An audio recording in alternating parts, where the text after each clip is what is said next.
Boa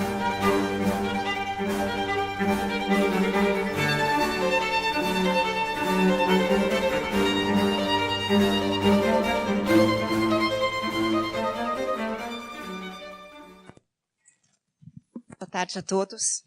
Obrigada, na verdade, pelo convite. Sempre um prazer estar palestrando na classe ministrada pelo professor Markovitch. E um prazer maior ainda estar aqui de volta, né, depois de 20 anos de formada, exatamente. Esse salão, para mim, é muito rico, na verdade, muito querido, porque é aqui que os politécnicos recebem a carteirinha de engenheiro, né?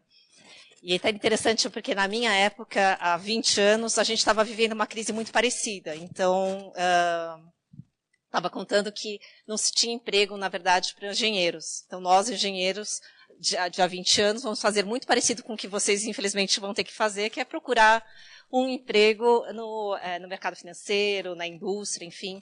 Mas que também é super válido. Eu acho que o conhecimento que se toma na universidade, ele é muito importante para a formação, independente da sua função que você vai ter olhando aqui para frente. Eu vou subir aqui na cima porque não temos pointers, só um minutinho. Só para falar um pouquinho de ratings, o que é um rating, na verdade? Por que o rating é importante? Até começar com uma curiosidade. O primeiro rating foi inventado pelo senhor Henry Peirce há 150 anos para fazer o financiamento da construção das ferrovias dos Estados Unidos. Os americanos tinham o sonho de construir a ferrovia, foi feito totalmente com dinheiro privado, mas não tinha fundo suficiente para fazê-lo no mercado americano. Como é que, então, um investidor europeu ia colocar o seu dinheiro num sonho, né, americano de você construir uma ferrovia que ia cortar o país de leste a oeste? Ele escrevia relatórios, e foi assim que os ratings eles passaram a existir. Ele passava relatórios mensais ali para os investidores americanos de como estava acontecendo, na verdade, a construção. Porque, obviamente, como toda obra, e quem é engenheiro civil sabe, não existe obra que não vai ter um atraso ou que não vai ter um sobrecusto. Então, esses construtores estavam sempre pedindo mais dinheiro para terminar a obra, sem saber o que estava acontecendo, porque eles tinham que despencar na época da Europa, ali da Inglaterra, para os Estados Unidos, tomar uma viagem aí de quase 2 meses de navio, para verificar se realmente estava sendo aplicado o dinheiro da forma correta. Então, o senhor Henry Peirce, na época, inventou o relatório de rating, né, o relatório de acompanhamento, na verdade, de obra. E foi assim que a Standard & Poor's nasceu há 150 anos. E o que a gente faz que não é diferente do que o senhor Henry Peirce fazia há muitos anos? É pensar um pouco naquele investidor do dinheiro de um terceiro que está sendo colocado num projeto que seja uma indústria, que seja uma infraestrutura, que seja um hospital, se ele está sendo aplicado, ou não só aplicado, mas também se ele vai ter a capacidade de receber aquele dinheiro de volta conforme ele estava esperando. E é muito mais do que simplesmente você deixar de pagar, mas a gente também pensa que deixar de pagar é a capacidade, na verdade, ou o prejuízo que ele teria se eu chegar para falar assim, olha, senhor José, eu não vou mais ter como te pagar nessas condições que eu te prometi inicialmente. Né? Então, eu vou precisar de mais de prazo ou que o senhor vá me dar um desconto para fazer pagamento. Então, isso é uma quebra de expectativa e é isso que a gente tenta colocar na análise de crédito quando a gente faz um rating. Tá? Então, o que é o rating, na verdade, que a S&P faz? Ele não é uma medida absoluta, mas é uma medida relativa daquela análise que a gente fez da empresa, dela continuar fazendo, na verdade, existindo, e continuar fazendo os pagamentos, na verdade, que ela se comprometeu a fazer, de acordo com o esperado. Um pouco do que é o Green Bond, que a gente vai abordar, e o que a gente faz, na verdade, em relação aos Green Bonds, que esse Green Evaluation, ele não é, na verdade, uma capacidade de fazer a capacidade de pagamento. Um Green Bond sempre tem um rating, e a gente também coloca um selo verde, que é a capacidade, não a capacidade, mas é o tipo de economia que aquele investimento está trazendo em termos de sustentabilidade, seja na cadeia do carbono, seja na cadeia hídrica, ou na cadeia de resiliência a eventos relacionados, na verdade, a mudanças climáticas. Eu vou entrar em detalhes sobre isso mais tarde. só para vocês terem uma ideia do que a gente fala de grau de investimento ou não grau, ou grau especulativo. Esses conceitos, na verdade, não foram criados pela agência, foram criados, na verdade, por práticas de mercado e estão relacionados, na verdade, com o histórico da performance dessas empresas.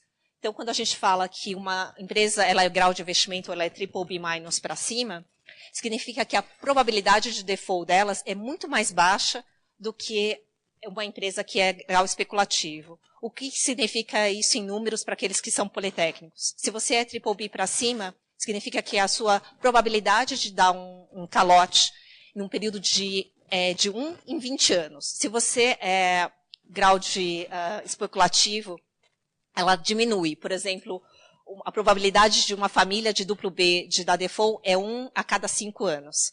Então, é isso que, na verdade, está por trás dessa tabela. A gente publica, nós somos regulados, nós publicamos essa série histórica todos os anos, e, na verdade, ele é calibrado, a análise que a gente faz, que é fundamentalista, ela é calibrada exatamente com isso, com o histórico que esses bonds, na verdade, performam, que essas empresas performam durante esses 150 anos de história que a S&P tem no mercado. Tá? Então, assim, historicamente, obviamente, que a probabilidade de um AAA de dar default ela é muito mais baixa do que de um BBB, mas no mínimo o que acontece com um BBB, o primeiro nível no grau de investimento, é que ele não vai dar um default, ou que uma empresa nesse nível é só esperada de dar default 1 a cada 20 anos. O Brasil, obviamente, nós somos sempre uma jabuticaba, e acontece que a jabuticaba brasileira, empresas que já foram rated a BBB- aqui neste país, aconteceram de dar defaults recentes. Aí a gente tem outros fatores relacionados, e aqui eu acho que o mais latente de todos, eu vou até mostrar depois um gráfico de default recente, ele é obviamente relacionado à fraude. A gente está falando aqui de Lava Jato. Você, como analista, não tem como prever fraude. Ninguém tem. Assim como a justiça não tem, a gente também não teria como acontecer.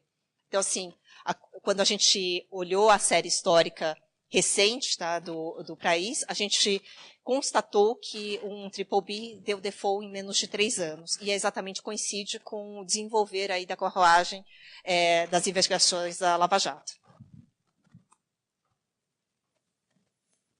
Aqui é o nosso querido Brasil, que na época ali que eu me formei não era investment grade, 20 anos depois passaram muitas tempestades, a gente chegou a ser um BBB, muito melhor, muito mais forte, e voltou a ser um não investment grade, um duplo B- agora em janeiro. O que significa que a nossa força de crédito é menor. E para ligar isso com o tema da sua aula, que na verdade fala um pouco de investimento direto, o que o investidor estrangeiro ele está buscando no rating aqui em escala global? Ele está buscando realmente a força, a capacidade que aquele papel que ele comprou de ser repago no seu tempo e de acordo com o que ele estava esperando. Tá? Então, assim, é isso por que o rating é importante para o investidor estrangeiro? Eu vou mostrar um gráfico do FDI, a evolução do FDI em relação ao rating. É muito isso, a expectativa de que ele vai colocar o dinheiro lá e ele vai receber naquele tempo que ele estava esperando, da forma como ele estava esperando, sem tomar um calote, como aconteceu nos anos 80, tanto aqui no Brasil quanto na Argentina. O que está, acho que uma coisa que todo mundo sempre pergunta sobre o rating do Brasil, é o que a gente leva em consideração? Porque todo mundo fala, mas se o ajuste fiscal não acontecer, você vai ser downgraded, sem dúvida. Mas tem muito mais na nossa análise do que somente os dados fiscais. Aqui, nesses vários componentes que eu coloquei, as várias caixinhas, na verdade, que o analista do soberano leva em consideração na hora de fazer o rating, a capacidade do país de fazer o repagamento, e ele é muito mais do que somente os dados numéricos, que é essa classificação fiscal, que ela é a mais baixa numa escala de 1 a 6. Tá? Então, a gente está o pior possível na escala fiscal. Mas, em compensação, por exemplo, o fato da gente ter muita reserva, numa escala de 1 a 6, de novo, ele está em 3. A parte da solidez monetária, que nossa política de controle de inflação, a independência do Banco Central para fazer esse tipo de controle, ela é bastante forte. Da mesma forma que a solidez institucional dos nossos 3 poderes. Né? Essa independência ela ainda é vista como bastante forte. Tudo bem que eu tenho que colocar um parênteses que isso era 3, até o ano passado. Hoje ela é um 4, significa que a solidez institucional ela está um pouco mais abalada. Mas são todos esses fatores em conjunto que fazem o rating. Tá? Então, assim, essa parte da governança, da sustentabilidade, ela é muito além do que somente números frios e duros. Daí, falando um pouquinho da atratividade do Brasil para o investidor externo. Isso aqui, a parte azul, significa quando a indústria está mais... e aqui tem várias, tá? Indústrias de comércio, serviços, tecnologia. Quando ela está mais azul, ela está mais desaquecida, em termos principalmente de empréstimos. E quando você tem vermelho ou quando o amarelo, ele está mais forte.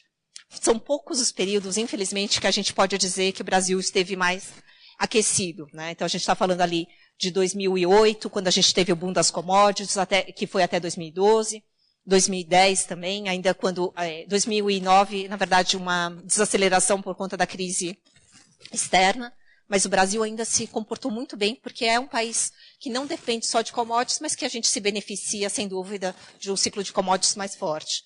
E aqui você vê 2014, 2015, 2016, esse cool down que a gente vem sentindo até agora, e na verdade uma leve recuperação quando o Temer começou a passar as reformas, e na verdade uma desaceleração novamente agora, mas por conta da eleição.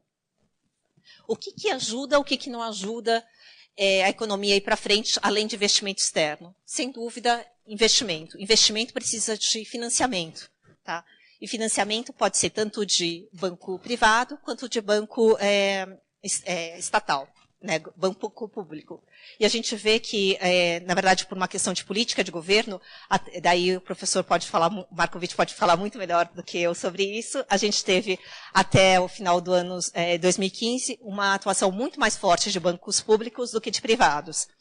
E daí agora, por conta da crise, principalmente uma crise fiscal, você teve uma desaceleração, né, daí um crescimento negativo de empréstimos de bancos públicos, uma pequena retomada aí de banco privado nesses últimos tempos. Aonde que a gente cresceu até 2015? Sem dúvida, a BNDES como um grande agente de financiamento para a indústria, para a infraestrutura. Só que isso saiu caro para os nossos bolsos públicos. A gente está falando desse montão de investimento que foi feito e, na verdade, que permitiu o desenvolvimento até 2015, financiado muito aí pelo BNDES, mas que necessitou aí de uma ajuda financeira efetiva do governo. Tá? Esses 440 bilhões de reais de capitalizações que ocorreram no BNDES foi dinheiro emitido pelo Tesouro, no mercado externo, no mercado interno, e capitalizado no BNDES para fazer esses investimentos. Está certo ou está errado? Não existe resposta certa. Né? Acho que vocês podem perguntar isso depois para o professor Markovic. Isso é uma política de governo. Não somos nós, da agência de rating, que vamos falar se essa política está certa ou está errada. Isso vai ter um impacto, sem dúvida, ali na conta fiscal. Mas se isso tivesse se convertido, resultado em crescimento efetivo do PIB de forma sustentável, talvez fosse a resposta mais certa. Muito difícil de você criticar. Se você olhar dados semelhantes, por exemplo, do que aconteceu na Inglaterra no passado, do que aconteceu na França, é muito semelhante, tá? Mas a única diferença é que se você teve um crescimento econômico sustentável pós esse suporte aí de financiamento público. Aqui um pouquinho para vocês entenderem o que aconteceu ali na crise de 2008, por que não aconteceu no Brasil. Quando a gente olha a composição de financiamentos que existem no mercado brasileiro, ele é basicamente para empresas. Tá? A gente quase não tem financiamento a consumo. E se você olhar, por exemplo, na crise lá de 2008, que foi de subprime, a gente também não tinha isso aqui. Esse número era muito menor do que 12%, quando aqui tem o dado mais antigo, que é de 2013, para imobiliário. Significa que nós, brasileiros, no geral, a gente é pouco alavancado. A única, até por uma questão de histórico de crédito, que a gente nunca teve efetivamente, o Brasil foi menos machucado durante a crise de 2008, 2009, porque os bancos não tinham alavancagem para nós, pessoas físicas. Tá? Então, assim, todo o movimento que aconteceu nos balanços, tanto de fundos quanto dos bancos no exterior em 2000 e 2009, não existia aqui no Brasil, porque a gente estava mais focado na indústria. E era uma indústria que também estava muito ligada ali ao mercado de commodities, que estava sofrendo pouco naquela época.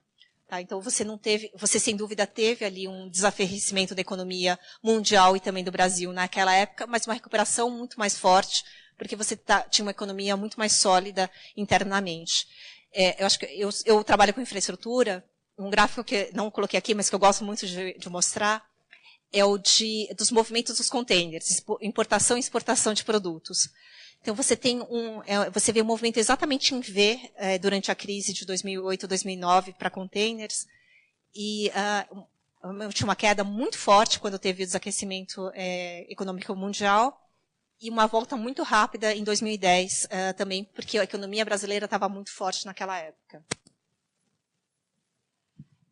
E aqui, olhando um pouquinho do que está relacionado com o que isso, na verdade, esses movimentos, na verdade, da economia trazem para o ambiente da economia real. O que a gente viu, e isso tem um reflexo direto também nas ações de rating. Aqui, iniciada a crise, você começa, na verdade, com o que para a gente chama de default, que é essa quebra da expectativa que você tinha de receber seu dinheiro naquele tempo e com aquela taxa, ou com aquele retorno, quando você tem um aumento, na verdade, de renegociação de dívida. Tá? Isso significa que, de 2015 para cá, a gente teve um índice muito maior de renegociação de dívida, e quando a gente olha para uma agência de rating, um número de downgrades muito grandes, rebaixamentos muito grandes nessas épocas. E aqui, tudo isso também se converte num índice muito maior de falência, porque aqui é o famoso, um efeito cascata, né? Você começa a ir mal, você tem a sua nota rebaixada, você tem uma menor capacidade de tomar dinheiro, você não consegue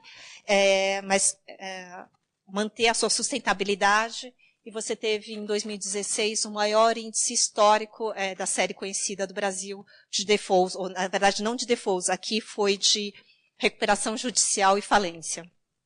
Tá? Acho que só as empresas corporativas que, na verdade, têm rating, a gente teve um recorde, obviamente que a gente dá rating para as maiores empresas porque é uma questão de custo-retorno, né? Porque nem sempre para elas vale a pena você pagar um serviço externo se você não vai conseguir acessar o mercado. Mas das 100 maiores empresas ou 120 maiores empresas do Brasil, 10 entraram em processo de falência. Isso é muito alto, é 10% de um portfólio que já é bastante pequeno se você pensar em toda a indústria brasileira. E muito aí também causado não só pela crise financeira, mas também por aí toda essa questão de corrupção, dessa fraude, na verdade, que aconteceu. Investimento direto. É aquele gráfico que eu mencionei para vocês. Como é que funciona, na verdade, o fluxo de investimento, a atratividade daquele país em relação ao seu rating. Obviamente, quando a gente tinha um rating mais baixo, você tinha uma menor capacidade de você atrair investimentos, porque você tem também uma menor atratividade. Por que eu vou colocar o dinheiro neste país, sendo que eu tenho uma menor chance de você receber no seu tempo com o retorno que você estava esperando? Então, até 2008, um investimento muito mais baixo, e quando a gente vira investment grade, você muda, na verdade, de patamar aqui de investimento. Aqui a diferença entre investimento de capital e investimento direto, eu acho que não é o escopo da minha apresentação, é muito mais para a aula, mas a gente quis mostrar, na verdade, aqui a diferença, que, na verdade, o dinheiro aqui veio, na verdade, para ficar, quando você tinha expectativa de, efetivamente, você ter um país com uma capacidade muito maior. E daí ela caindo de novo com o Brasil. Ela cai menos do que ela subiu, né? Não para níveis como o anterior, porque você também tem um país que ele é relativamente aos demais da América Latina. Não dá para ignorar o tamanho do Brasil em relação aos demais. Então, você tem um Chile que é muito maior em qualidade de crédito do que o Brasil. A gente está falando de um duplo B-, que está ali embaixo, no low speculative grade, para um cara que está muito mais alto no investment grade, mas que ele é basicamente 10% do PIB e da população do Brasil. Então, sem dúvida que você quer colocar dinheiro lá, mas a capacidade daquele país também de absorver o seu dinheiro e das oportunidades, na verdade, de crescimento são muito menores. Então, é por isso que, na verdade, o Brasil, ele sempre, mesmo estando hoje com uma capacidade mais baixa, ele ainda continua atraindo investimento. Você tem relativamente mais oportunidades de você desenvolver. Acho que uma coisa que eu esqueci de falar em relação ao FDI é que ele é muito pequeno, na verdade, em relação ao PIB do Brasil. A gente está falando de 2 bilhões, e aqui no pico, na verdade, em 2008, ele não chegou a representar 5% do nosso PIB. Mas por que o FDI, na verdade, é tão importante para a gente? É porque se a gente for pensar no investimento em produção que é feito neste país, ele é basicamente feito com dinheiro externo. Tá? Daí acho que é uma coisa que vocês podem conversar mais na sua aula, mas assim, grande parte, ele é tão importante, na verdade, para a gente, quando a gente pensa, e os economistas e os jornais falam tanto, é porque a maior parte desse dinheiro ela é investida na cadeia produtiva, apesar de ser pequeno em relação ao tamanho do PIB. E quando a gente pensa, na verdade, nos maiores investidores no Brasil, você olha primeiro os países lá, Estados Unidos, Países Baixos, Luxemburgo. Por que eles estão lá em cima? Porque eles, na verdade, é muito dinheiro de investidor, mercado financeiro. Tem muito dinheiro de empresas exportadoras, por exemplo, que tem base em Luxemburgo, base nos Países Baixos, base na Suíça por uma questão fiscal. Então, por exemplo, uma Vale, ela exporta uma grande parte do seu minério através da sua subsidiária, que é baseada na Suíça. Então, parte desse dinheiro que entra, ele vem, na verdade, como retorno do dinheiro da Vale, o dinheiro da Petrobras, o dinheiro das exportações de açúcar, que estão baseadas, na verdade, nesses paraísos fiscais. Agora, investimento direto, efetivo, de países que estão investindo também em novos negócios dentro da cadeia produtiva, a gente vê Espanha, a gente vê França, vê Chile, vê Coreia, né? São países que a gente não vê muito em voga, mas, na verdade, que têm investido, há muito tempo vem investindo muito. Se você olhar os números aqui, vocês vão ter acesso a esse material, é interessante de ver, na verdade, o quanto esses países investiram e ninguém fala muito deles. A gente fala muito dos chineses, porque eles colocaram muito dinheiro de uma vez, mas eles colocaram recentemente. Os chineses eles têm um investimento muito baixo anterior, mas agora a gente olha um investimento muito mais forte. Não foi sempre assim. Nossos amigos espanhóis, eles vieram conquistando, na verdade, reconquistando, na verdade, a América aos poucos, né? E se você olha, por exemplo, o investimento dos espanhóis nos outros países da América Latina, ele também é bastante forte.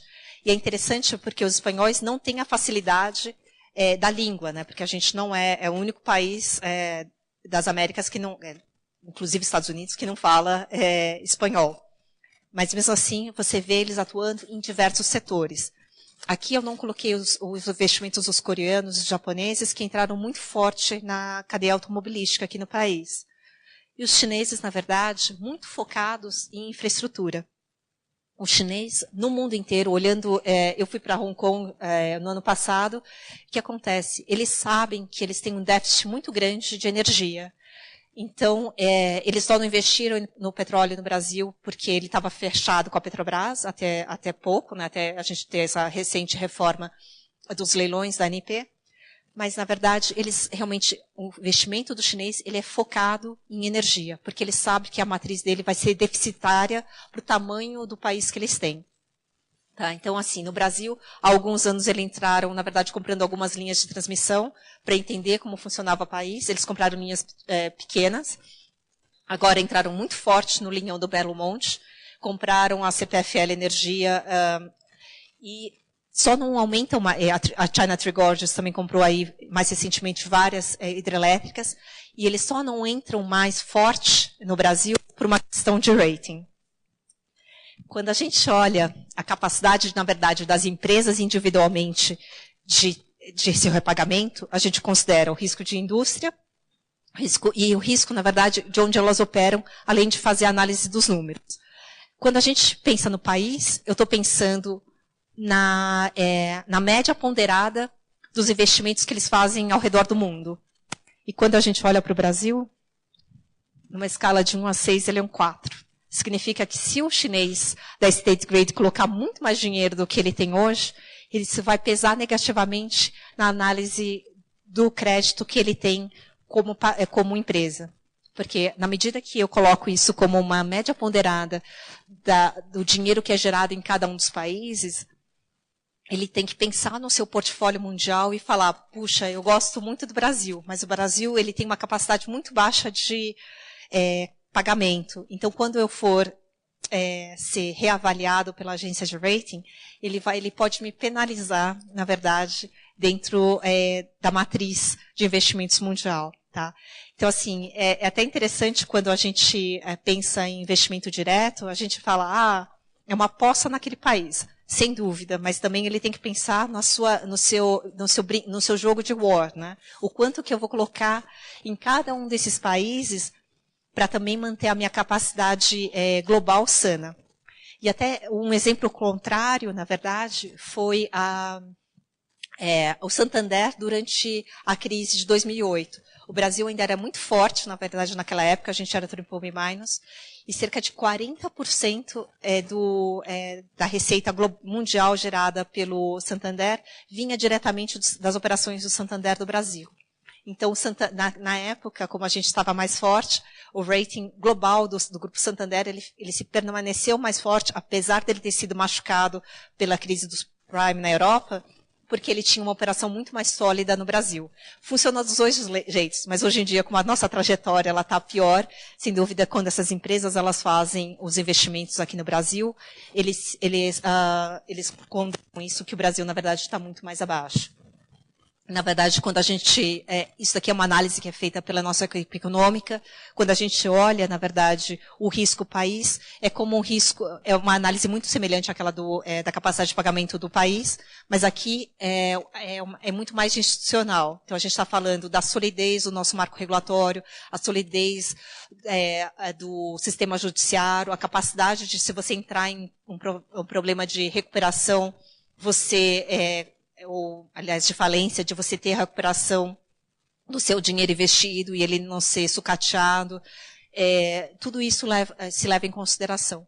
E aqui, acho que no Brasil, a gente tem uma lei de falência relativamente nova, a lei de 2005. Então, assim, 2005 para vocês que são novos é pouco, tá? Mas quando a gente está pensando em 30 anos de investimento, é muito importante, na verdade, para as empresas pensar como é que isso vai ser daqui a 30 anos. E, na verdade, como você tem uma lei de falências relativamente nova, para eles também pesa bastante.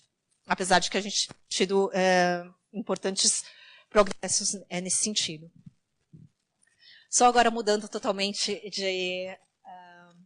de assunto, falar um pouquinho de finanças verdes, que é também uma outra forma de financiamento de empresas e de países. Acho que recentemente o BNDES captou $1 bilhão, se não me engano, num Green Bond. E o que é isso? Green Bond, na verdade, é a mesma coisa que um financiamento direto, seja como uma Petrobras faz, como o Brasil faz no mercado externo, tá? Só que qual é a grande diferença? É que ele tem um comprometimento de você fazer um investimento em algo que seja sustentável. Seja um projeto eólico, seja um projeto para redução de emissão de carbono, seja ele para redução de consumo de água. Como é que o BNDES, que não faz nada disso, conseguiu esse financiamento? É porque ele vai usar estes recursos em particular para financiar projetos eólicos e projetos solares. Tá? É isso que foi, como é que o BNDES, que é um banco, na verdade, que não produz nada verde, teve a capacidade, na verdade, de fazer essa emissão no mercado externo com selo verde. E o que é isso, na verdade, significa quando ele podia ter feito, assim como sempre fez, de emitir bonds no mercado externo. Qual é a grande diferença? É que quando eu não, Juliana, porque eu sou uma pessoa normal, mas quando esses grandes fundos de investimento que estão pensando na próxima geração da sustentabilidade, na verdade, daquele dinheiro, ele tem que pensar como é que esse dinheiro vai sobreviver à ruptura de mercado, a novas tecnologias e às novas demandas do mercado daqui a 30 anos. Então, ele vai procurar tendências de mercado. Tá? Por que, na verdade, fintech, todas as grandes tecnologias têm tanto dinheiro, tanta atratividade, na verdade, de investidores? Porque ele não está pensando nos próximos 5 anos, ele está pensando no longo prazo. Se aquele dinheiro, na verdade, uma parte do dinheiro que eu tenho hoje, vai ser capaz de sobreviver à próxima ruptura, que a gente não sabe se é tecnológica ou se é de sustentabilidade. Tá? Eu acho que é esse que é o grande apelo desses grandes fundos que tem lá fora, quando eles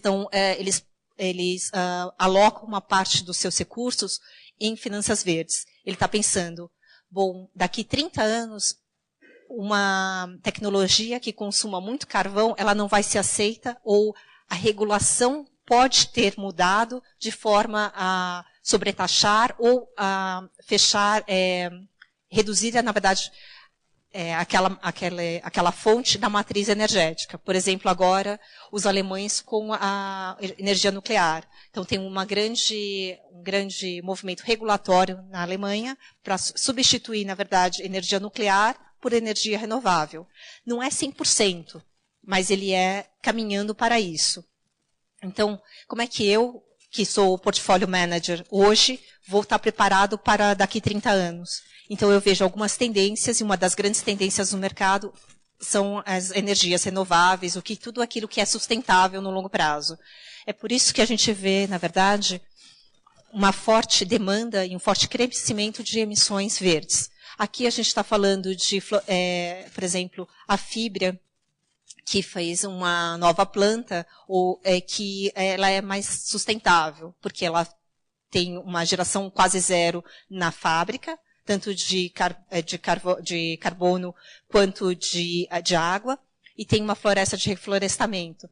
Então a capacidade dessa empresa de existir daqui 30 anos, ela é maior, porque hoje ela já está pensando na sustentabilidade, na renovação daquela indústria. Tá? E da mesma forma o BNDES que está financiando ali o projeto eólico, o projeto solar. O que isso significa em termos de preço?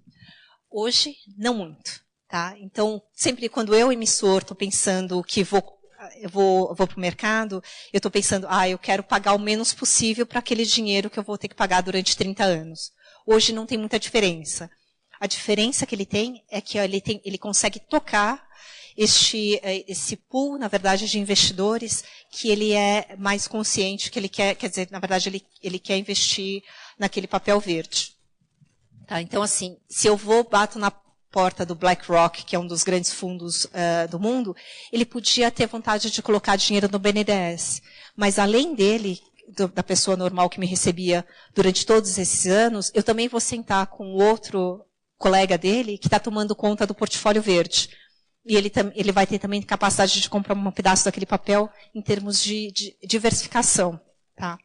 Então, assim, hoje não existe papel suficiente de mercado verde no mundo para suprir toda a demanda desses fundos verdes. Obviamente que a maior parte de liquidez desses fundos, aí estou falando de 80% da carteira, deve ser em papéis normais de governo, assim como é hoje no Brasil. Mas esse 20%, ele tem que compor ali com aquele papel que talvez seja menos líquido no mercado, porque não tem tanto, mas ele, às vezes, vai se propor a pagar um pouquinho menos, né, a receber um pouco menos de remuneração por aquilo. Hoje, esse prêmio ele é menos do que 5 pips, mas 5 pips em bilhões, em 30 anos, é muito dinheiro, é muita economia. Tá? Então, é isso que, na verdade, fica como, na verdade, um estímulo para essas empresas investirem no mercado verde. Você tem um custo, obviamente, maior para você se certificar, mas você tem um retorno sobre 30 anos daqueles 5 bips sobre bilhões que você está emitindo no mercado. Então, e você já ia emitir de toda forma. Então, ao invés de pagar 100, eu pago 95, e aquele 5 a mais vai cobrir, na verdade, aquele custo a mais que eu tive para me certificar. Esse é o grande estímulo. No mercado financeiro, não tem conta, a conta é sempre zero, tá? Onde um ganha, o outro sai perdendo. E aqui, acho que o grande benefício para a empresa é, sem dúvida, você olhar para o longo prazo e ser capaz de tocar um investidor novo que você não conhecia.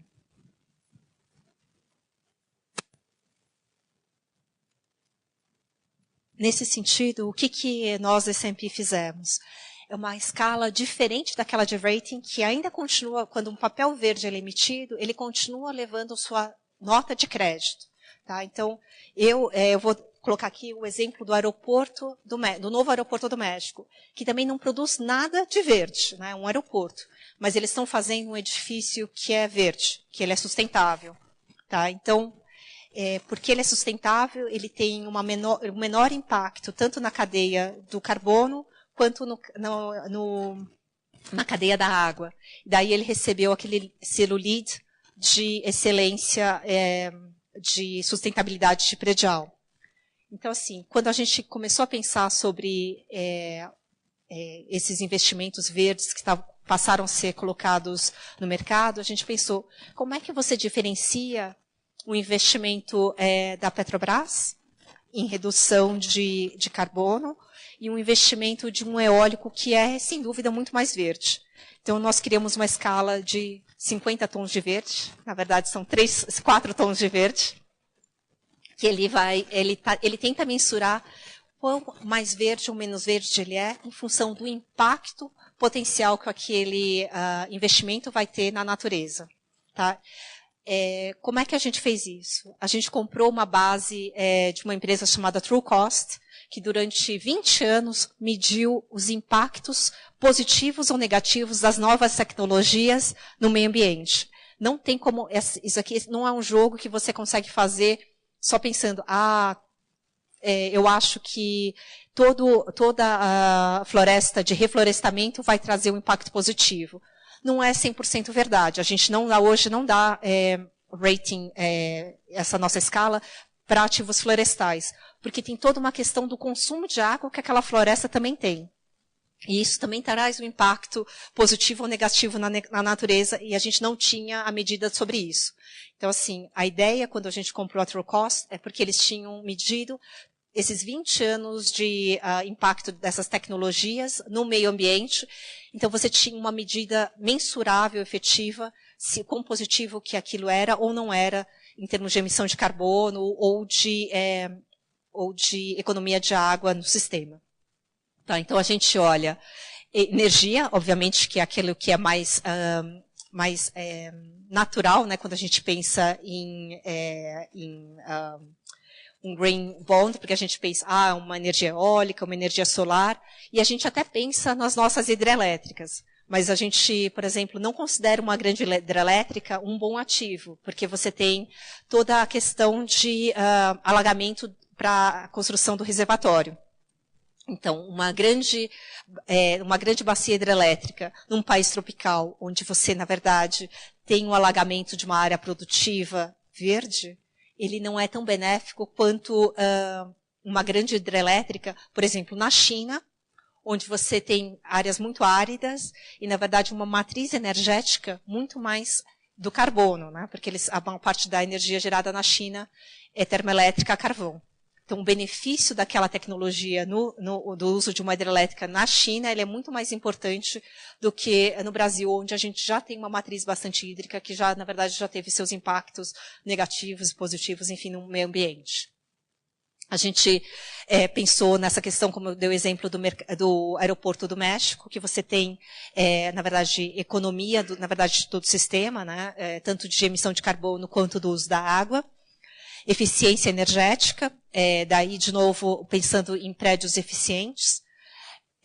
Transporte verde, que é um pouco mais raro de acontecer aqui no Brasil, e a cadeia da água.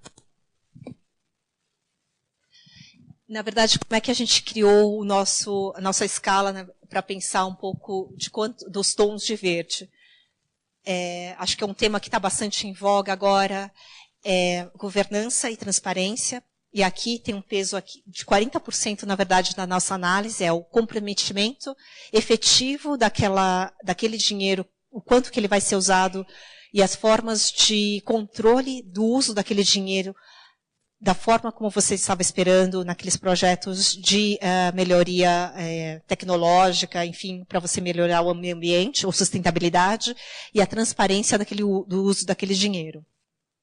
Tá? E depois, na verdade, a cadeia de mitigação de risco tanto do carbono quanto o de adaptação.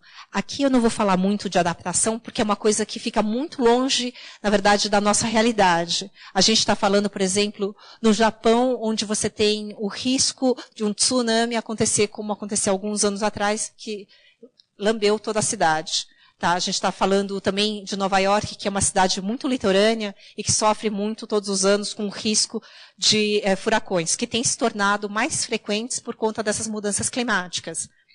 Tá? Então, este risco de adaptação, a gente não tem que fazer uma obra de um dique que vai segurar o mar, por enquanto. E aqui, olhando um pouquinho na cadeia do carbono, a gente está falando o quão menos verde uma eficiência de produção, ele vai ser em relação a processos que a gente acha naturalmente mais verdes, como, por exemplo, eólico ou solar. Mas se você está falando que uma plataforma, ao invés de queimar, ter aquela pira, né, queimando o gás carbônico que sai daquela bacia, ele vai reinjetar, talvez ele tenha um benefício da redução de lançamento do carbono para fazer aquele processo produtivo. Acho que um exemplo bem emblemático do mercado, o ano passado, acho que foi 2016, a Repsol fez um Green Bond para melhoria da eficiência das refinarias. O Dow Jones se recusou, na verdade, e a ESMA se recusaram a colocar esse bond dentro da carteira de sustentabilidade dessas bolsas. Porque eles falaram, não tem como uma Repsol, que é uma empresa 100% ligada ao oil and gas, ter um green bond. Isso é uma fraude. Só que ele estava fazendo o projeto, esse dinheiro, eram 200 milhões de euros, estava sendo 100% aplicado na melhoria de eficiência do processo produtivo das refinarias. Então, eles iam gerar muito menos carvão, na verdade, dentro do processo deles. E por que isso não pode ser verde? Por que você não pode ser sustentável se você está melhorando, na verdade, a eficiência da sua cadeia? É esse conceito que a gente está tentando trazer, na verdade, para o mercado. E da mesma forma, é a cadeia da água. Como é que você, na verdade, dentro do seu sistema, você deveria se beneficiar porque eu estou fazendo a utilização da água de reuso. Eu ia usar esta água de toda forma, mas se eu criei uma forma de reaproveitar dentro do meu sistema, por que eu não posso ser considerado como sustentável? Tá? Isso acho que aqui em São Paulo, para a gente, ficou mais latente por conta do problema da água, de recursos hídricos. Então, todo mundo agora passa nas ruas e vê nos prédios. Nós usamos água de reuso. Né? Mas ele era menos consciente num país tropical onde você tem abundância de recurso hídrico. Mas isso, na nossa cabeça, na concepção do nosso projeto de sustentabilidade, ele é muito importante, porque recurso hídrico de água potável, ele é escasso no mundo como um todo. Aqui só para vocês terem uma ideia de como é que a gente faz a análise, na verdade, desse selo dos tons, na verdade, de verde. O nosso primeiro, esse daqui, é um cabo submarino, na verdade, que liga uma ilha de Long Island a Manhattan. Manhattan não tem capacidade de produzir energia verde. Eles têm algumas usinas pequenas a diesel para sustentar a ilha caso aconteça alguma coisa, um furacão, algum desastre que interrompa o fornecimento. Mas esse cabo, na verdade, a gente considerou ele bem verde porque ele estava ligando uma ilha de Long Island que faz 100% da geração de energia através de eólico. Ali recebe muito vento do Atlântico. Eles têm uma capacidade grande de geração. Então, só que para você levar essa energia, não é uma empresa nem que não gera por si só, mas ele está levando essa energia verde para Manhattan. E por isso que a gente considerou ele como um E1. E aqui, da mesma forma, esse foi o investimento do Aeroporto do México. São 100 bilhões de 13 bilhões de investimento que vai ser feito nesse projeto. Obviamente que a pista, ela não vai ser nunca um projeto verde, porque você vai pousar avião ali, e esses aviões, sem dúvida, consomem muito diesel. Agora, o prédio, ele é 100% sustentável, tá? E é por isso que ele recebeu uma nota de 77. Esse só é a parcela dos 6 bilhões de investimentos que vai ser feito no prédio, e não, na verdade, na pista. Então, assim, do total de 6 bilhões de investimento, 5,8 estão dentro da cadeia de sustentabilidade. E daí, por isso, a nota dele. Obviamente que ela não é tão alta, ele não atingiu 90%. Porque sempre você tem ali um footprint de carbono num prédio, uma construção predial. Mas porque eles pensaram tanto na sustentabilidade, por exemplo, eficiência térmica, questões de jardins internos, reuso da água, eles tomaram 77%, eles, acho que não me engano, é 77% dentro da nossa cadeia de 1 a 100. Aqui foi um outro exemplo, na verdade, de um bond verde emitido pela província de Rioja, na Argentina.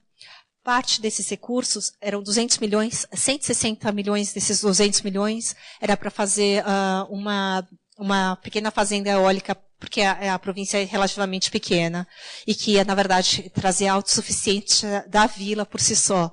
Então, ele é muito mais verde até do que o do projeto do aeroporto, porque daí ele investiu diretamente na cadeia mais alta, na verdade, que é projeto eólico. Bom, o professor pediu que eu fosse breve. Eu queria só agradecer de novo um pouco a atenção de vocês e, na verdade, eu gostaria de abrir para perguntas sobre o assunto, enfim, curiosidades. Eu acho que vocês têm a chance, na verdade, de ter uma exposição, de ver efetivamente um pouco dos resultados desses investimentos que hoje começam a ser feitos em sustentabilidade. Então, assim, quando esses fundos começam a fazer investimento de hoje para daqui 30 anos em sustentabilidade, são vocês que vão ver o resultado final disso. Daí vocês vão poder dizer se essa expectativa que a gente teve de mitigação efetivamente de risco, elas aconteceram conforme a gente estava esperando.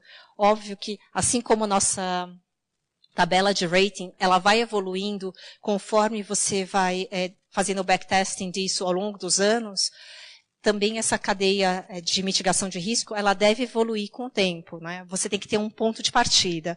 Este foi o nosso ponto de partida, mas assim, a intenção é de que todos os anos a empresa, na verdade, continue fazendo o backtesting, na verdade, desses investimentos, e daí você vai fazendo adaptações, na verdade, né, os pequenos ajustes ao longo do tempo.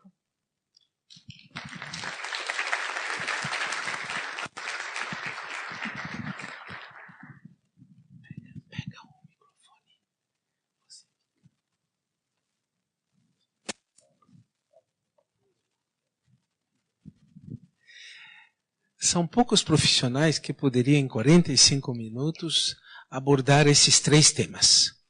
O tema do conceito de rating, o tema da aplicação dos ratings para o Brasil e sua evolução, essa evolução espasmódica do Brasil ao longo dos últimos 25 anos, e o tema das finanças verdes.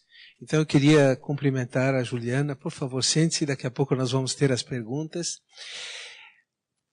4 palavras-chave surgem da apresentação da Juliana: tendências, riscos, custo da inação e ação.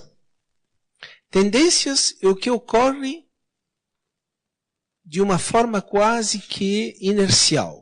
Se nada for feito, continua essa tendência. Uma tendência demográfica, uma tendência tecnológica. Risco é o que ela conseguiu quantificar. O risco é algo que pode acontecer se nada for feito. O custo da inação é o que pagamos por não agir. O Museu Nacional do Rio de Janeiro custava ter medidas preventivas de incêndio. Custou muito mais não agir. Portanto, o custo da inação é maior do que o custo da ação. E o que se espera de vocês como futuros profissionais é a ação. Quer dizer, como cada um desses desafios, pega, por exemplo, a lâmina 29, onde ela mostra como se avalia a mensuração do Green Bond, e a partir daí como se dá essa avaliação. Cada um desses desafios é uma oportunidade de carreira profissional para vocês, que seja na área de energia, que seja na área da água. A partir do ano que vem, o Brasil terá que cumprir um compromisso, o compromisso nacionalmente determinado nos Acordos de Paris. E aí nós vamos encontrar os elementos que a Juliana colocou. Nós temos que aumentar nossa cobertura vegetal, temos que aumentar nossa eficiência energética, nós temos que aumentar o nosso percentual de energias renováveis, temos que diminuir o uso de energias fósseis, que são temas muito caros ao professor Goldenberg, que está nos acompanhando no dia de hoje. E isso significa que até 2030, o Brasil assumiu compromissos quantificáveis que ele deve honrar com seus recursos próprios, o que vai exigir muitas competências humanas que o Brasil ainda não detém. Daí as oportunidades para aqueles que estão nesta sala. Então, o tema que abordamos, agora vamos abrir para perguntas, é o tema das finanças e das relações internacionais. A Juliana foi extremamente generosa em trazer esse tema, mostrar como nós estamos conectados com o resto do mundo, e depende do que nós fazemos, atrairemos mais ou menos poupança internacional para um país em desenvolvimento que teve sua população multiplicada por 2 em menos de 50 anos. 90 milhões de habitantes em 1970, 210 milhões em 2010, 2020, portanto 120 milhões de habitantes a mais em menos de 50 anos. A poupança internacional está disposta a financiar o nosso desenvolvimento, desde que garantimos a ela uma capacidade de retorno e a segurança que esses recursos serão devolvidos. Nessa área de finanças e desenvolvimento, finanças internacionais, finanças e relações internacionais de desenvolvimento, vamos agora colher as perguntas. Nós temos algo em torno de 25 minutos. Eu vou me permitir deixar as palavras finais para os que nos acompanham hoje. Mas vamos às perguntas. Quem quer formular uma pergunta, por favor, levante a mão. Sem inibições, porque o tema merece ser aprofundado. Então, nós temos uma pergunta. Quem mais gostaria de formular perguntas? Por favor, levante a mão. Vamos para a primeira. Oi, eu sou a Júlia, sou da engenharia de produção. No começo, você falou que não entrava muito no escopo falar sobre investimento direto. Eu não sei se você pode falar um pouquinho. Eu queria entender melhor a diferença desse rating para empresas e para países, né? Porque são aparentemente coisas diferentes. Eu queria entender melhor o que você faz, porque eu não entendi direito, assim, se você trabalha nesse negócio de rating, mas, tipo, se tem mais gente fazendo isso, né? Como que é uma coisa só, porque não dá para ter várias avaliações, né? Senão, enfim, é só isso.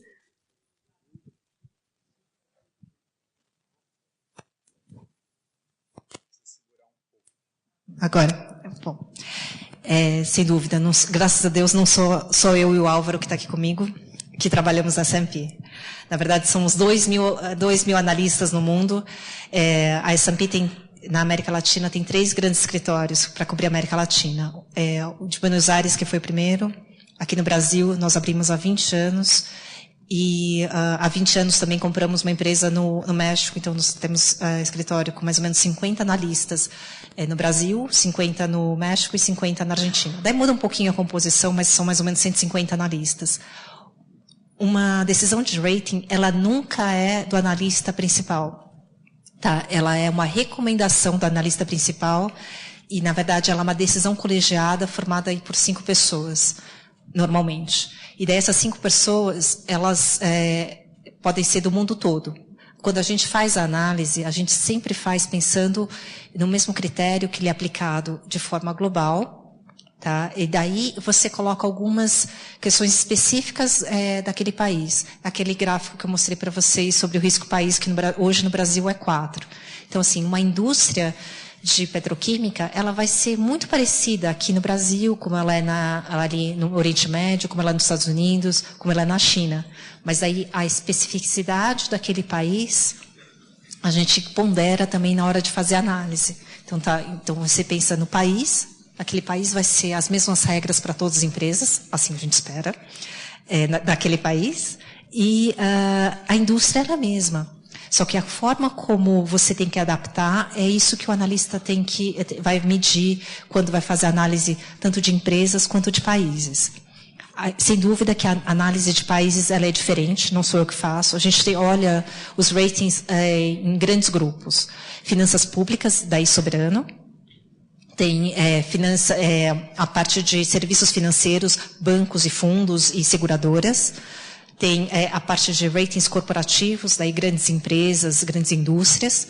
Ratings de infraestrutura, que daí é a área onde eu trabalho, que vai ver empresas de energia elétrica, de utilidade de água, geração, de transporte.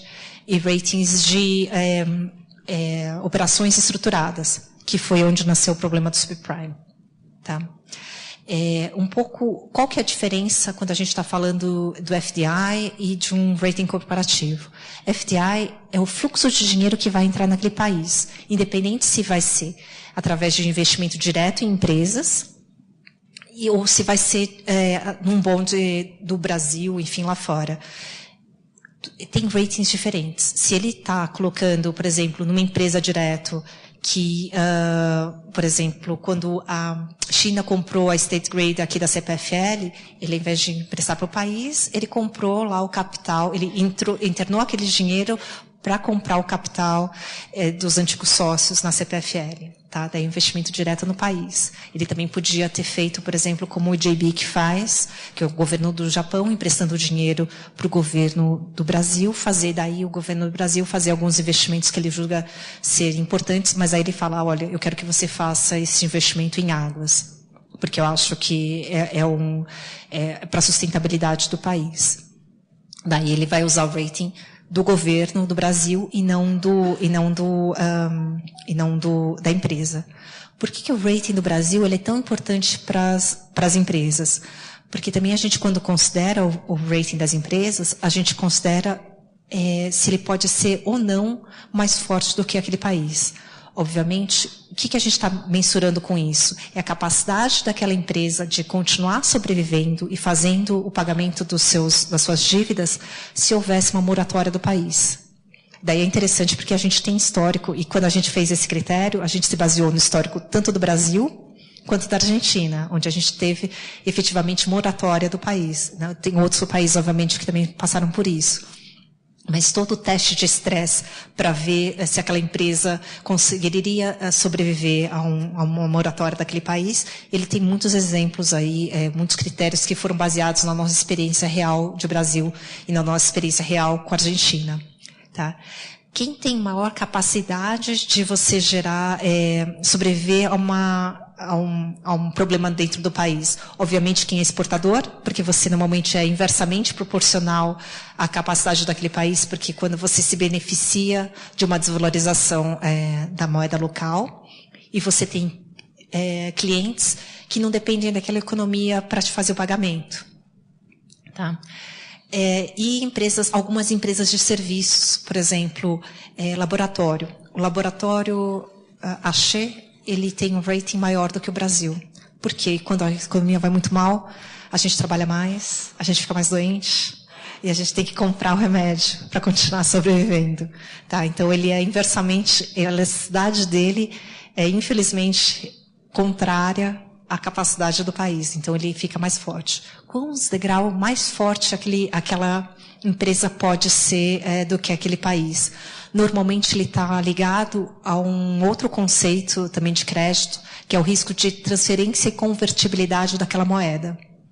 Então, é a quantidade de vezes que, quando a gente teve um problema nesse país, se teve ou não uma barreira regulatória de você enviar ou receber dinheiro de fora naquele país. O Brasil não teve tanto quanto os argentinos, por exemplo, que tiveram um bloqueio, na verdade, de todo o dinheiro que estava dentro daquele país. Então, acho que até agora o Macri, durante aí muitos anos de crise na Argentina, durante muitos anos, você gerava dinheiro naquele país, mas você não tinha capacidade de mandar esse dinheiro para fora. Ele era muito limitado.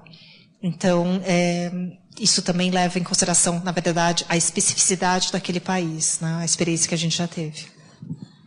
Professor, eu acho que tem duas aqui também. Vamos lá. Por favor. Boa noite. Meu nome é Victor, sou estudante de Relações Internacionais. Então, todas as variáveis que a gente está discutindo é basicamente ligado ao investimento, pensando não estritamente, mas em aspectos econômicos, por assim dizer. Mas todas elas, para mim, e acho que por conta da área de estudo, é sobre risco político. Porque o risco do Brasil vai trazer esses elementos, mas como que você passa isso para o cliente, por exemplo? Principalmente no cenário Brasil, mas como todos os outros que você acabou de citar também, que também envolvem outras variáveis de uma análise de risco político. Tá, é exatamente aquele ponto que eu falei quando a gente estava falando sobre o risco institucional, tá, da independência das instituições. O Brasil já foi mais forte, a gente já era 3, de uma escala de 1 a 3, hoje a gente é 4. Então, assim, hoje o risco político ele é um pouco maior, mas nós da agência, a gente não vai, jamais vai interferir e falar que se você é mais para a direita, você é melhor, ou você é mais para a esquerda, você é melhor. A gente vai olhar realmente a capacidade de governabilidade, na verdade, daquele país, tá, e das suas regras. O marco regulatório no Brasil ele é bastante importante, porque a gente nunca teve uma quebra de contrato. Tá, eu acho que isso não aconteceu com nossos vizinhos, não tão vizinhos, mas, por exemplo, no México, em que você tem um histórico recente de quebra de contrato.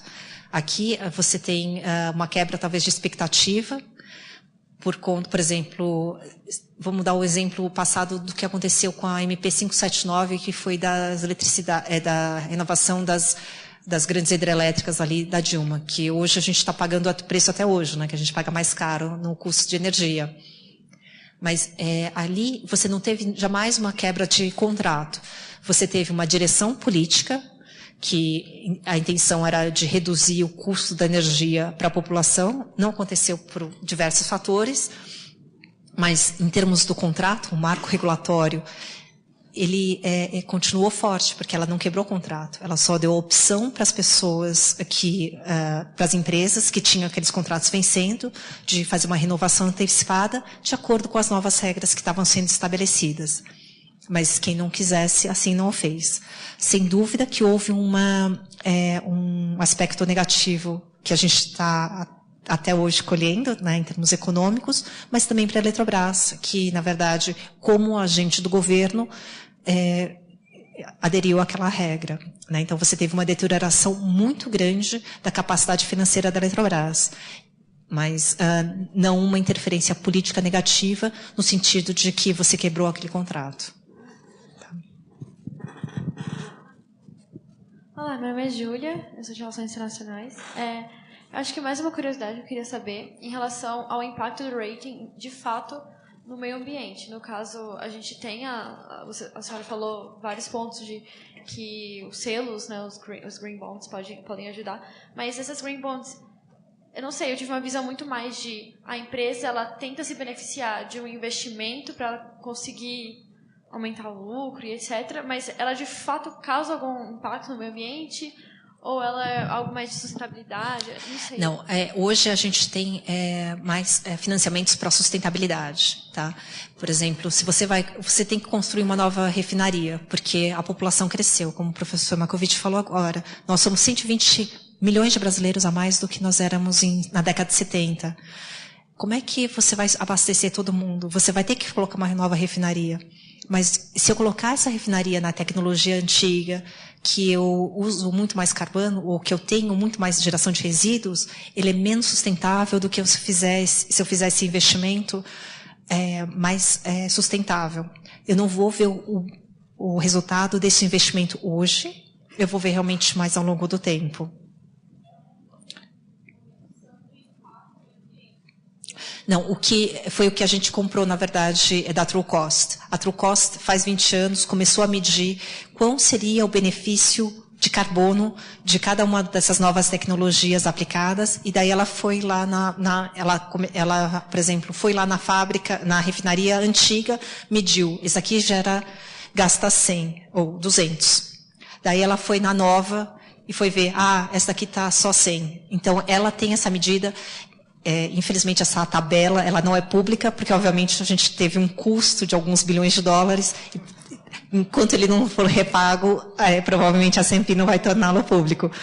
Mas essa medida que foi do 200 para o 100, eles foram medindo durante esses 20 anos. E daí para você trazer efetivamente, e é isso que a gente tenta mensurar no nosso, nesse Green Evaluation, no nosso produto. É uma medida realmente de sustentabilidade. Você não tem como falar, hoje, agora, no momento, eu estou gastando 100 a mais. É ao longo do tempo. Acho que tem mais uma aqui. Boa noite, sou o Bruno, sou aluno da administração da FEA. Você mencionou rapidamente sobre o caso dos subprimes, e eu só fiquei com uma curiosidade assim, para saber como é que é essa garantia hoje em dia. Porque, se eu não me engano, basicamente o que acontecia é que a S&P e a Fitch, é isso? Não sei. Elas basicamente se sentiam meio que obrigadas a dar avaliações boas para os bonds, por saber que a concorrente faria se elas não fizessem. Qual é a garantia que isso não ocorra mais? Obrigada pela pergunta, eu adoro essa pergunta. Me foi feita na Associação de Fundos de Pensão. Me fizeram essa pergunta há 2 anos, queria me colocar num cantinho. E o interessante é o seguinte, a gente sempre aprende com os erros do passado. Como é que você vai garantir, na verdade, que isso não vai mais acontecer? É um comprometimento tanto da S&P quanto das outras agências de rating, que é exatamente isso que eu mostrei. O quão mais transparente possível a gente for, a gente o será a partir da crise do subprime em diante. Essa transparência que a gente tem hoje em termos de critério, a forma como a gente analisa os riscos. Eu vou só mostrar de novo aqui o slide do Green Evaluation, que ele nem é um rating. Mas esse nível de detalhamento de cada um dos fatores que a gente considerava na análise, ele nunca foi feito anteriormente. Tá? Então, hoje, se você pegar o nosso livro de critérios, tudo bem que ele é meio chato. Se você acha que a escola é chata, é porque você não começou a trabalhar ainda. Para fazer projetos, eu tenho um livro que eu chamo do Oráculo, ele tem 320 páginas. A gente tem que ler isso cada vez que eu vou fazer uma análise de um projeto novo. Mas se você sentar, não precisa nem comigo, mas com uma explicação básica do que é o conceito de um projeto, com esse livro, você é capaz de replicar a análise que eu estou fazendo. Tá, então, acho que é esse o grande comprometimento que nós, agências de rating, passamos a ter com o mercado. É de transparência, é de que os processos estão feitos de forma idônea e de forma transparente, de forma que você consiga replicar, na verdade, o que a gente está fazendo. Como é que a gente poderia evitar um processo novamente? Se eu não tenho como mensurar a fraude. Tá? Muitos daqueles da origem também, ele estava ali em operações fraudulentas de coisas que não tinham sido revisadas. Imóveis que não existiam, que estavam 3 vezes alavancados ali para fazer o seu mortgage. Né? Fraude não se consegue antecipar. Obviamente que você, sabendo que aquela pessoa cometeu um delito uma vez, você vai ficar mais atento na segunda vez, mas não impede realmente da pessoa te enganar. O nosso comprometimento é que a gente vai fazer um processo mais transparente possível, de forma que você, como investidor, também pudesse replicar e chegar à mesma conclusão. A única diferença é que a decisão de um comitê de rating era sempre colegiada, então mais pessoas olharam. Então, quando a gente, por exemplo, fala de um rating da Vale, que é uma grande empresa de mineração global, é um analista que recomenda aqui do Brasil, e todos os outros analistas que fazem parte daquele comitê são de fora. É um dos Estados Unidos, é um da Europa, é um da Ásia. É sempre realmente uma visão muito mais global. Tá? Mas obrigada pela pergunta, ela é super importante. Um comentário, uma pergunta para a Juliana e depois o encerramento do professor Goldenberg. O comentário. As observações que a Juliana fez mostram, primeiro, que o dinheiro é dado a quem não precisa. Vocês percebem que quem tem bons ratings, ela mencionou uma empresa ou países, muito bem, esses são aqueles que os financiadores procuram para investir. Então, uma primeira lição do que nós acabamos de ouvir, quem pensa em ter recursos para se expandir, precisa ter uma robustez financeira absolutamente reconhecida. E é por isso que em qualquer prática de direção, a robustez financeira é uma pré-condição para poder crescer e se desenvolver. E essa análise de rating mostra isso. A quem os bancos, os investidores querem financiar, são aqueles que estão bem de desempenho financeiro. Não são aqueles que estão em situação de vulnerabilidade. O segundo comentário que foi feito, antes da pergunta que eu vou formular a Juliana, é que nós somos avaliados como país em função de alguns critérios. E um desses critérios é a independência dos poderes. E essa independência dos poderes, dependendo da qualidade das pessoas que ocupam esses poderes. Daqui 2 semanas, decisões importantes vão ser tomadas. Cada um terá uma decisão a tomar. E ela não se limita à figura da presidência. Ela inclui o poder legislativo, que deve ser independente do poder executivo, tanto no âmbito federal, que lida com essa complexidade que é o Brasil, com as diferenças, desde a Amazônia até o Rio Grande do Sul, passando por São Paulo, e pelos governadores e também pelo legislativo dos estados. Portanto, nós temos aqui decisões a tomar, onde o que a Juliana nos traz é que aqueles que devem ocupar esses lugares devem ter um mínimo de sensibilidade sobre as relações internacionais. Nós não estamos decidindo sobre uma agenda interna do Brasil. Nós estamos decidindo de como o Brasil deve se relacionar com o resto do mundo e como o resto do mundo respeitaria o Brasil, dentro de uma independência de poderes. E, portanto, a qualificação de cada pessoa escolhida passa a ser determinante.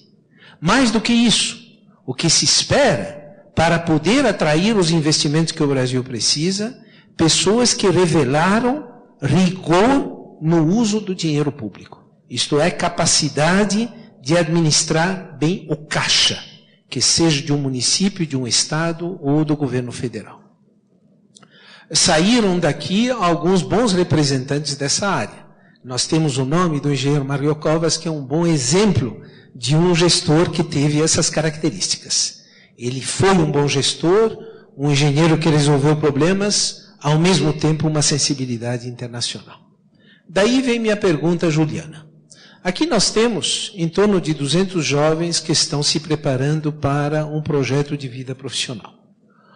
O que, na tua opinião, são as melhores formas de desenvolver competências para se preparar para essa viagem? Nós estamos falando de uma viagem de 30 anos, que é mais ou menos o horizonte de tempo que você citou, quando você falou, olha, nós estamos mensurando o risco para os próximos 30 anos. Nós estamos falando dessa geração de profissionais. Como se preparar? Como um jovem que seja da área de Direito, de Relações Internacionais, de Economia, egresso da Faculdade de Filosofia, da Poli, como essas pessoas podem melhor se preparar para esses próximos 30 anos? Em seguida, ter os comentários finais, já agradecendo você, Warren, pela presença, pelo Álvaro, e finalmente, eu passaria a palavra para o professor José Goldenberg, depois da tua resposta, para encerrar. Depois da Juliana responder. Um minuto. Obrigada, professora. Acho que o meu exemplo é um exemplo claro, na verdade, do que vocês que são super bem preparados podem fazer. Isso aqui é realmente a nata da nata do que a gente tem na sociedade brasileira em termos de capacidade de se educar, né? A gente tenho, na verdade, o privilégio, na verdade, de estudar uma das melhores universidades aqui do Brasil e do mundo. Então, assim, independente do que a crise econômica traga ou as dificuldades, acho que a capacidade intelectual vocês já têm. Acho que é isso, uma coisa bem interessante. A gente fala muito no mercado de hard skills e soft skills. Acho que o hard skill aqui, vocês já estão coletando na faculdade, ele é muito importante, mas ele também não é único, né? Como o professor falou.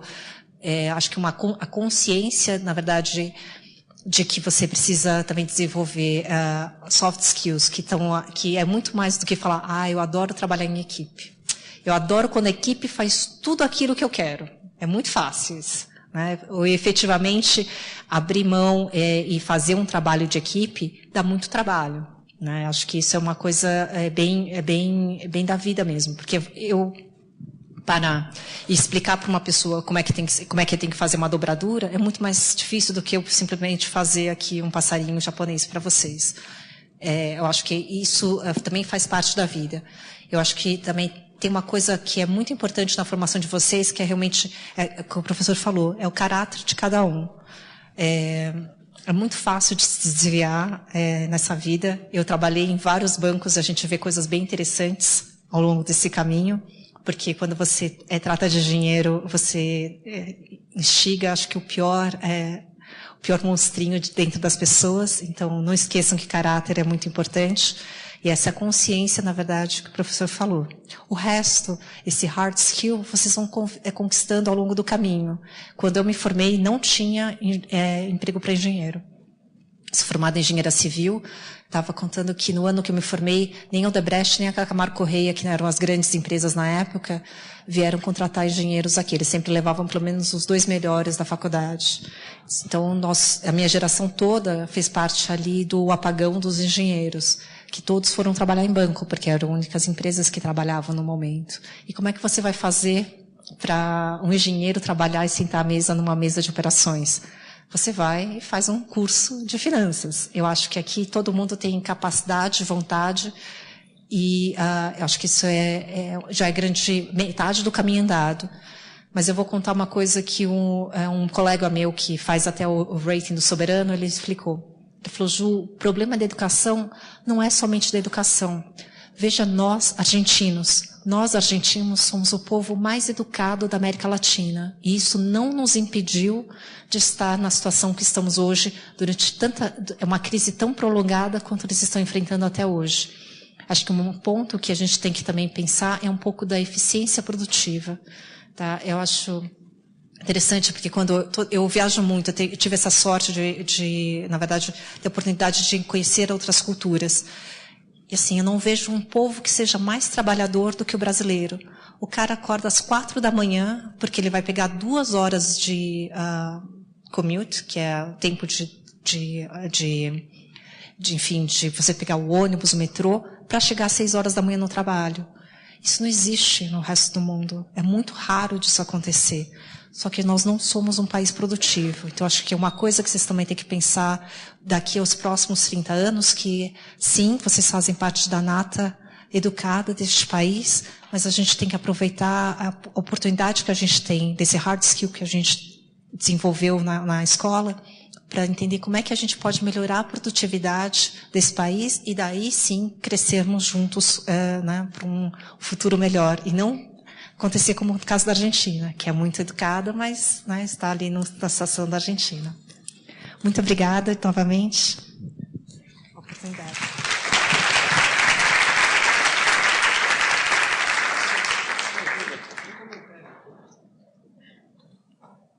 Olha, Adriana, quando eu era secretário do Meio Ambiente, eu fui no almoço com a Febraban. Com a diretoria da Febraban. E eles fizeram um grande discurso, então, sobre a sustentabilidade e o fato de que esses bancos deveriam ficar mais verdes, etc. e tal. E tudo. E eu disse, olha, eu acho formidável. Ele disse, mas além da retórica, por que vocês não baixam um pouquinho o juro para projetos verdes, né? E você fez uma explicação muito interessante aqui. E a minha pergunta é a seguinte: quanto que os fundos verdes representam do total de fundos que fazem investimentos? Não é nem 2%. Menos de 2%. Menos? De 2%. É pouco. Não é nada. Tem trilhões e trilhões, e a gente está falando de 200 bilhões, uma indústria de 200 bilhões. A gente está falando de uma indústria de trilhões de dinheiro que tem no mundo, e são 200 bilhões, 300 bilhões que estão em fundos verdes. Não é nada. Ainda tem muito espaço, na verdade. E até por isso que ele se torna tão atrativo. Porque se você pegar 10% desses trilhões que tem no mercado e efetivamente colocar como papel verde, como essa necessidade, talvez regulatória ou talvez de demanda de mercado, de ser verde, você teria vai faltar papel. Já falta papel. E tem um segundo comentário. Quando você tem que fazer o rating de um projeto extremamente controvertido, tipo o Belo Monte ou outros que tem por aí, em que as informações são completamente contraditórias e, sobretudo, estimuladas por uma imprensa que, de modo geral, gosta de chamar atenção para os projetos negativos. Como é que você se protege dessas coisas? A gente tinha um rating de Santo Antônio, não tinha um rating de Belo Monte, mas a gente tinha de Santo Antônio, que é outro projeto bastante controverso. Quando a gente pensa num projeto, a gente pensa naquele ativo isolado. Eu não tenho como falar se nós, agência, não vamos nunca falar este projeto não deveria ter sido feito, porque a decisão não nos cabe. É uma decisão de governo, é uma política soberana daquele país de desenvolver aquele projeto. Tá? Mas uma vez ele construído, ou uma vez que ele está sendo desenvolvido, a gente procura avaliá-lo de maneira isolada e a capacidade, na verdade, daquele projeto efetivamente ser construído no seu tempo, de acordo com o esperado, dentro daquele orçamento. E, na verdade, de uma vez ele construído, ele efetivamente gerar fluxo de caixa para fazer esse repagamento dessa dívida. Daí não é um selo verde, daí é o selo da capacidade de pagamento. E se o projeto tiver uma falha fundamental? Se o projeto tiver uma falha fundamental, realmente daí a gente penaliza dentro da tecnologia. Eu acho que Santo Antônio deve ter alguma falha grande, porque é um projeto que, enfim, não sei, não atingiu, na verdade, o seu pico de produção até hoje. Não saberia dizer porque eles retiraram o rating. Isso se reflete no rating, então? Refletiria no rating, sem dúvida. Posso te dar o exemplo de uma pequena eólica que tem no Nordeste, que chama Bons Ventos da Serra. A gente recebeu um relatório de um engenheiro independente nos alertando que aquela tecnologia, quando aplicada nos Estados Unidos, ela não tinha performado de acordo com o esperado. Então, a gente coloca, na verdade, exige uma maior segurança, na verdade, para os investidores na hora de dar o rating daquele projeto. Tá bom. Olha, congratulações. Lied, esse é o tipo de engenheiros que nós formamos, viu? Palmas para Yolanda.